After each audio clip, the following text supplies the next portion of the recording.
Responsibility আমার কাঁধে দিয়ে দিয়েছে অভিজিৎ দা রেড ওয়াইন।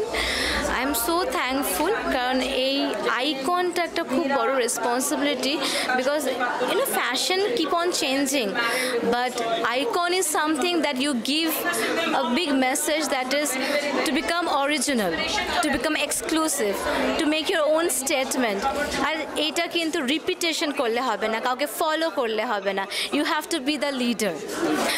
আর 2020-তে এই যে তুমি আমার এত সুন্দর আউটলুক দেখছো, ইন্সপিরেশন, আমি খুবই লজ্জিত আর গর্বিত একসাথে to say that it is অদ্বিতীয়া দত্ত বণিক।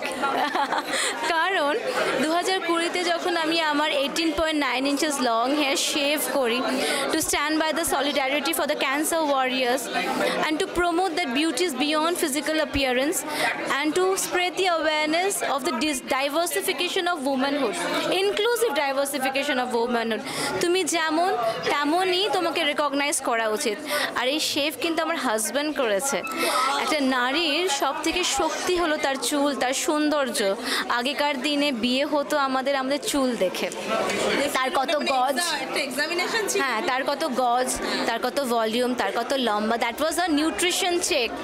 সেখান থেকে যখন আমি চুল শেভ করলাম, আমি কিন্তু নিজেকে লক করে রাখিনি, আমি এটা নিয়ে ফ্যাশন শ্যুট করেছি।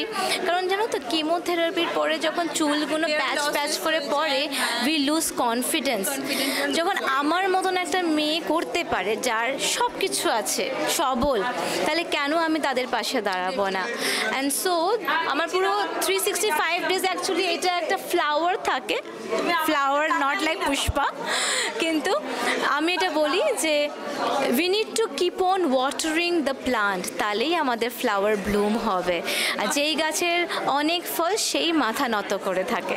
So this is my only message to everyone. Thanks to Abhijit দা। আমি সবসময় বলছি তোমাদেরকে thank you. I am so gratitude to red wine, কারণ রেড ওয়াইন ফ্যাশন আইকন একটা হিস্ট্রি বানিয়েছে।